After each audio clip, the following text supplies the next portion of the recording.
Bonjour à tous et bienvenue sur Séphiroth et compagnie. Aujourd'hui, nous allons parler énergie, changement d'énergie, évolution, puisque nous sommes dans une période qui est particulièrement forte, intense, on le sent. Alors, je vais essayer un petit peu de répondre à un certain nombre de questionnements, notamment pourquoi est-ce que on le vit en ce moment.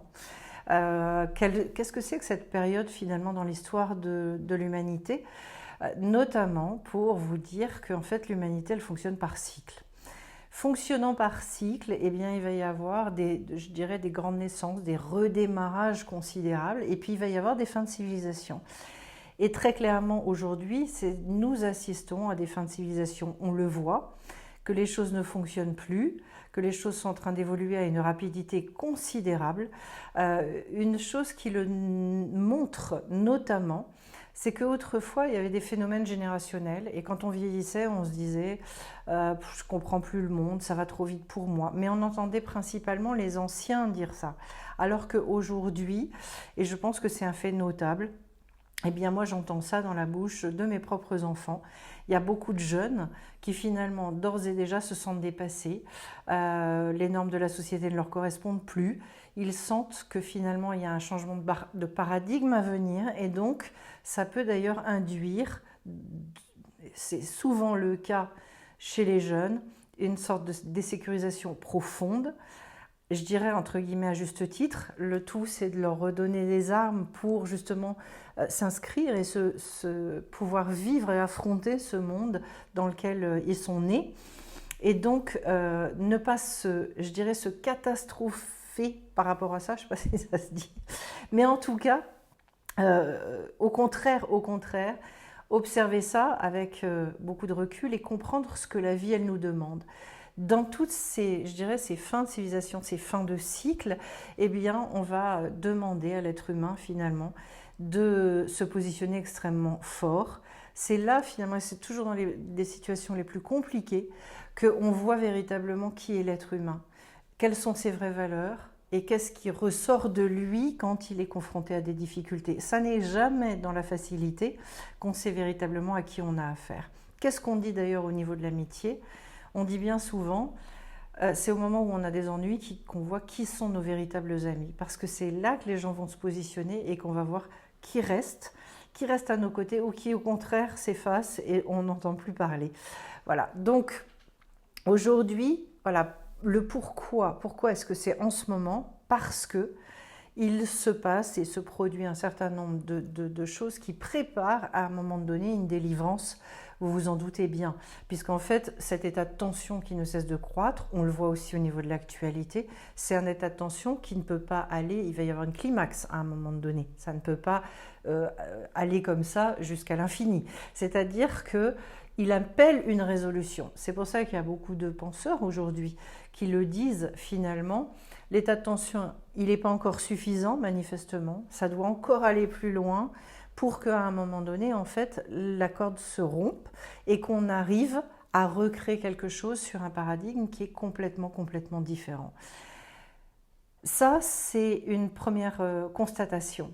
L'impact que ça a dans nos vies à titre individuel, c'est que finalement, beaucoup d'entre nous, qui nous posons véritablement des questions profondes, ont du mal à se positionner aujourd'hui dans la vie, à comprendre aussi, je dirais, toutes les grandes interrogations.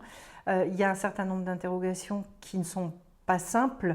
Pour trouver la réponse à ces interrogations, c'est compliqué parce que, en fait, il faut, je dirais, se réasseoir sur des traditions avec des gens qui avaient des dons de prophétie extrêmement forts, puissants, et qui ont vu ces choses-là arriver, non pas il y a 10 ans ou il y a 20 ans, parce que ça, c'est pas de la prophétie, mais des gens qui l'ont vu arriver il y a déjà des centaines d'années, voire des millénaires.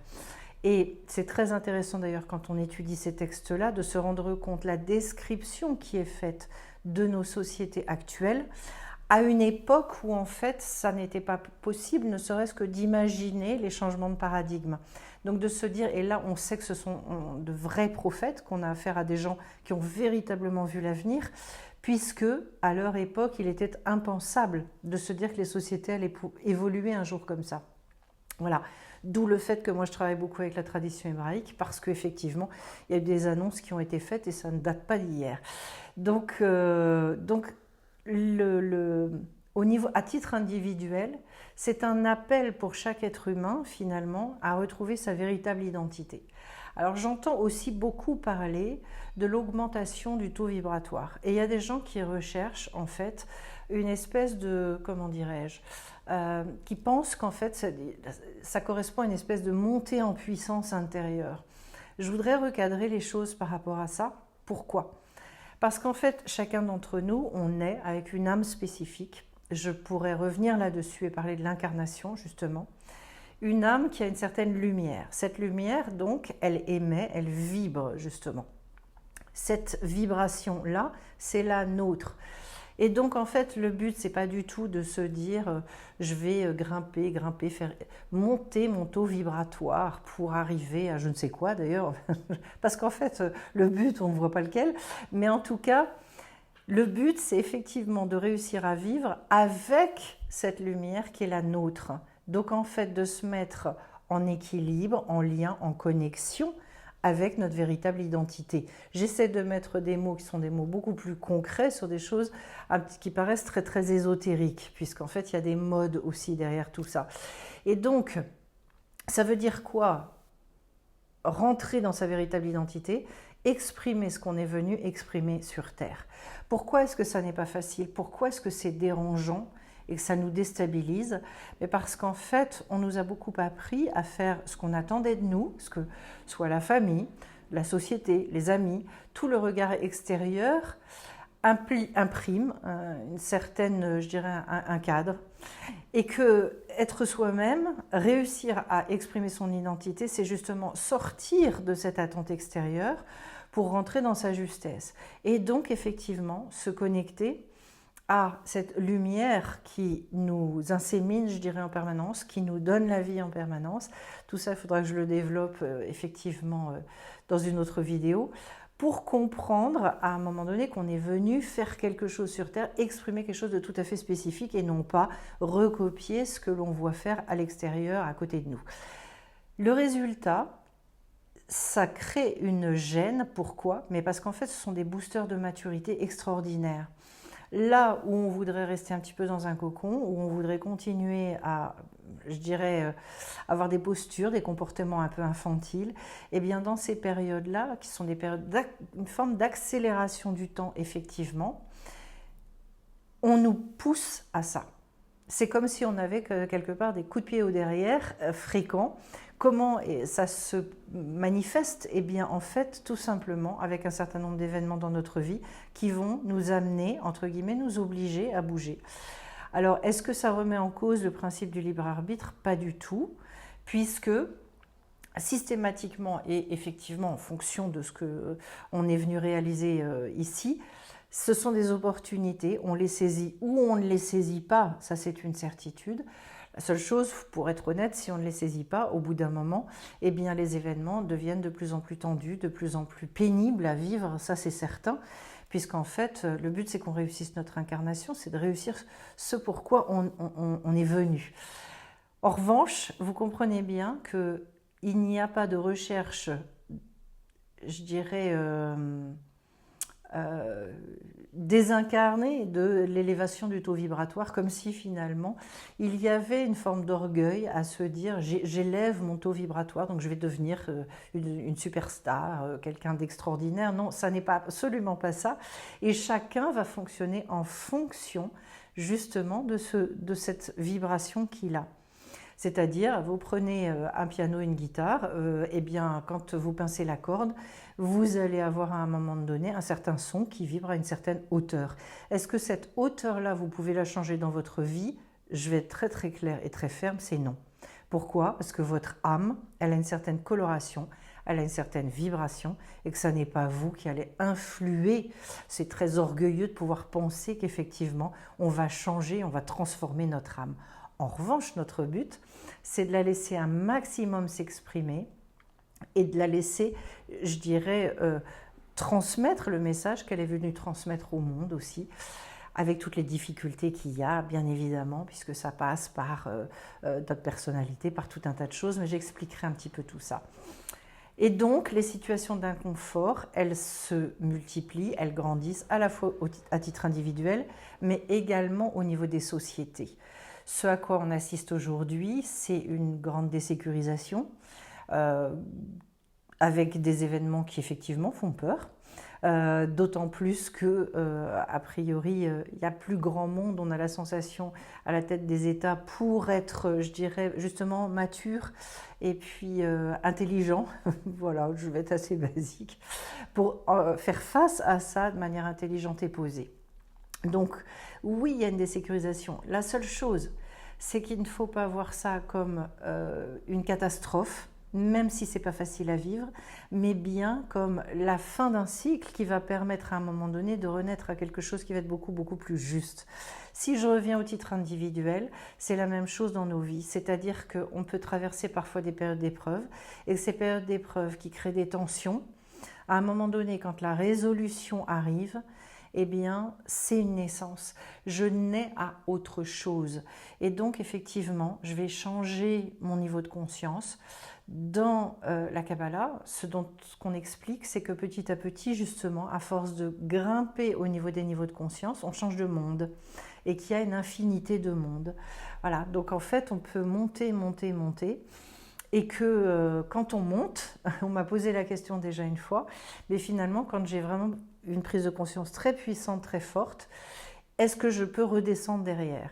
Alors j'ai expliqué que par exemple, si on était au monde, je prends n'importe quel exemple, voilà, 24, et qu'on monte à 28, eh bien on ne redescendra jamais à 24. Peut-être on redescendra à 27, par exemple, mais en revanche, on ne revient jamais complètement en bas. Pourquoi ? Tout simplement parce que dans les vraies élévations de conscience, dans les vrais changements, qu'est-ce qui se produit? Il se produit une espèce d'abord de révélation au niveau du mental, où d'un seul coup, il y a comme une espèce d'éclair, de lumière, qui nous dit, mais en fait, j'ai vécu comme ça pendant X temps, et en fait, ça n'était absolument pas juste. Il y avait une manière de raisonner qui était complètement fausse, je me suis fourvoyée. Donc une prise de conscience extrêmement forte au niveau du mental, qui va impacter pas seulement le mental, mais aussi le cœur. Avec derrière des prises de décision qui vont être très très fortes sur des changements qu'on met en place et donc un comportement qui va évoluer. Vous savez que vous avez changé d'état de conscience à partir du moment où vous voyez que vous ne vous comportez plus de la même manière. Là, vous n'êtes plus dans la répétition et vous savez que c'est derrière vous. À ce moment-là, vous savez que vous avez validé quelque chose. Voilà. C'était un aparté, mais je pense que c'est important de le dire. Qu'est-ce que je peux vous dire d'autre par rapport à ces changements d'énergie? En fait, le but aussi, c'est de créer et de se mettre au diapason d'une énergie universelle. Quand l'énergie universelle qui est envoyée dans le monde, c'est une énergie manifeste aujourd'hui de tension. On peut se dire, mais quel est le but finalement d'envoyer autant d'énergie entre guillemets négative, c'est-à-dire obscure? Alors là, je vais peut-être en étonner plus d'un, mais ce que disent les sages de la Kabbalah, c'est qu'en fait, l'obscurité, la très grande obscurité, c'est une lumière tellement forte qu'elle nous aveugle et qu'on ne voit plus rien. C'est-à-dire que derrière les événements qui peuvent paraître extraordinairement négatifs, se cache et est voilé finalement un bien beaucoup plus grand. Ça passe effectivement, comme la naissance, par des choses difficiles et douloureuses, des choses souffrantes, on est d'accord. Mais en revanche, et je pense que c'est une posture extrêmement importante à avoir pour chacun aujourd'hui, pour ne pas se laisser aller à la désespérance, à une forme, je dirais, d'aigreur et de... Comment est-ce que je peux dire ça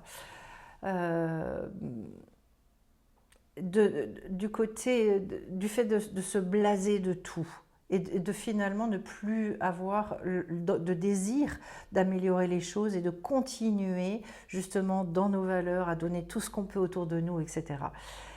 Pourquoi c'est important d'avoir conscience de ça? Parce que ça n'est pas parce qu'on ne comprend plus le monde, ça n'est pas parce qu'il dévie complètement et qu'à un moment donné, on a des sérieuses raisons de s'inquiéter, qu'il ne faut pas croire finalement en quelque chose de beaucoup, beaucoup plus vaste, je dirais, où il y a un projet pour ce monde. C'est très très important d'avoir conscience de ça, sauf bien évidemment si on croit en rien. Là, je n'ai pas de réponse et je ne peux pas. Voilà. C'est un autre débat à ce moment-là. Mais quand on sait qu'effectivement tout ça a été créé, et c'est ce que nous disent la plupart des très grands scientifiques, puisqu'en fait ils admettent tous qu'il n'est pas possible que le hasard ait pu créer le monde, ça n'a pas de sens et ça n'a pas de véracité scientifique finalement, puisqu'en fait il y a beaucoup trop justement de hasards, des millions de hasards qui font que ça tienne debout. Voilà. Donc finalement, il y avait un rabbin qui racontait, et j'aimais beaucoup ça, combien il y a de chances pour que si tu mets dans une imprimerie les lettres, l'encre, tout ce qu'il faut, le papier, etc., et puis tu mets une bombe dedans, et quand tu reviens, il y a un livre. Voilà. Eh bien, c'est un petit peu, je trouve que cette idée-là est une idée très intéressante, parce qu'en fait, c'est un petit peu ce qu'on nous vend. Je ne remets pas du tout en cause la thèse du Big Bang, c'est encore autre chose, mais en revanche, ce que je veux dire, c'est qu'à un moment donné, il y a bien quelqu'un qui a organisé tout ça. Voilà.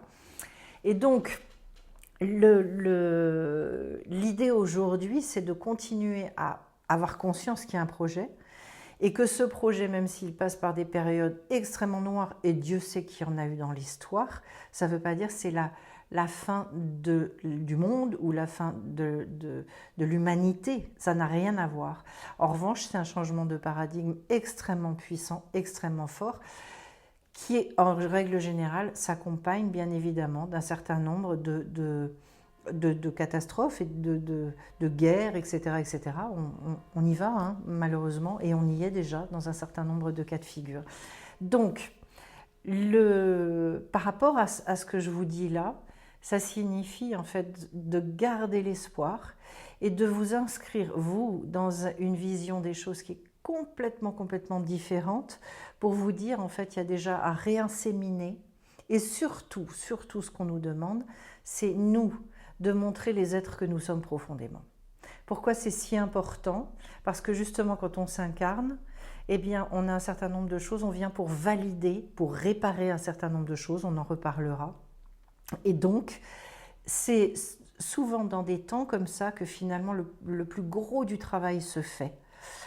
Alors, encore une fois, ça n'est pas agréable, mais ce sont des temps, des boosters de maturité absolument extraordinaires. C'est pour ça que je pense que dans les temps qu'on vit, à l'heure actuelle, c'est important de ne pas rester seul, c'est important de se documenter, d'étudier, et d'étudier avec, encore une fois, des sages, des gens qui nous ont montré, qui nous ont prouvé au travers de l'histoire que les prophéties qu'ils ont pu faire il y a des siècles ou des millénaires sont des prophéties qui se sont réalisées, qu'on a vu éclore dans ce monde, parce que ce sont des gens sur lesquels on peut s'appuyer et sur lesquels on peut avoir confiance. Voilà. Donc ça évite de se perdre et ça évite je dirais, d'aller sur des fausses pistes qui finalement sont plus désécurisantes là aussi qu'autre chose.